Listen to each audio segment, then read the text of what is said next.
outside today, and it's so pretty out. Out just checking on this raised bed. Everything look good, and it's pretty much ready to be harvested. So I'm going to get me some of this butter crunch lettuce and make me a side salad tonight.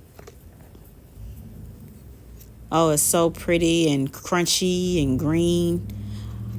I tried it last week and it was really good. So it's getting a good amount of water, sunlight. And with the weather here in 8B, it's been cold and it's been warm. So the weather's been back and forth, but this lettuce still have a really good taste to it. And I'm just going to get the outer leaves of it so it can continue to grow. Hopefully it lasts me throughout the fall, the rest of the fall and the winter months. So I won't have to go to the store and buy any lettuce.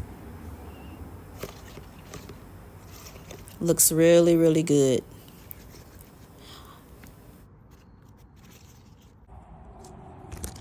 I also want to try some of this spinach. I'm just going to get a little bit off of it. It's not as full and growing as fast as the lettuce, but I think it'll get there. And this is my harvest. I harvested these tomatoes yesterday, so I'm going to put me some tomatoes in my salad as well. And I have some already ripe. But just washing off my lettuce, and I will have me a nice, beautiful side salad with my dinner. Thank you guys for watching. Please like and subscribe.